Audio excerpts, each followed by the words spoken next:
Zdravo, moje ime je Rok Primožič, sem bivši predsednik Evropske študentske organizacije, ki je krovna organizacija vseh nacionalnih študentskih organizacij v Evropi, trenutno pa generalni sekretar Evropske mladinske zveze za alkoholno politiko, ki združuje 26 različnih organizacij iz 21 evropskih držav. Kot generalni sekretar skrbim tako za vsakodnevno delo organizacije, pač čisto v smislu administracije in financ, kot tudi za recimo prijavljanje na projekte, po drugi strani pa tudi za vsebino, torej za zagovorništvo in raziskovanje na področju alkoholne politike, na področju mladih v Evropi. Načeloma se da doseči stvari, je pa res, da je treba precej dobro poznati, kako sistem deluje, in je pa tudi res, da pač celoten sistem ni ravno najbolj transparenten. Pač po eni strani je res, da se tisto, kar je vsakodnevno vidno v življenju državljanov oziroma prebivalk in prebivalcev držav Evropske unije, je včasih zelo tehnično, ne vem, pač dolžina, kumar ali to, kakšna količina vode je lahko v straničnih kotličkih. Po drugi strani je pa tudi veliko takih bolj širših politik, ki jih Evropska unija spodbuja. V mojem udejstvovanju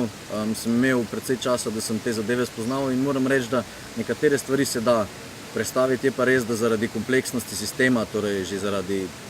3 različnih institucij, ki odločajo o tem, torej Komisije, Parlamenta in Sveta EU, in je seveda kakršnokoli lobiranje oziroma zagovorništvo precej težje, kot bi bilo na slovenskem nivoju. Vse pa mislim, da da zadeve spremeniti, ne vem, tudi čisto konkretno v okviru novega programa Erasmus+, smo uspeli s predlogom, pač bili smo samo eni izmed predlagateljev, da se denimo štipendija Erasmus poviša za 100 evrov za tiste, ki prihajajo iz slabšega socialno-ekonomskega položaja. Mislim, jaz se že kot prvo zavedam, da vsa dogajanja, oziroma vse stvari, ki se dogajajo v okviru Evropske unije, so pač dolgoročne. Torej, ko smo se odločili, da bomo neko zadevo, recimo financiranje visokega šolstva ali socialno dimenzijo visokega šolstva, ko smo se odločili, da bomo to izpostavili, smo pač že na začetku vedeli, da je to proces, ki ne bo trajal 1, 2 ali 3 leta, ampak verjetno 10 ali več. Je bila moja motivacija bolj v tem, da sem videl, da obstajajo problemi, da sem videl,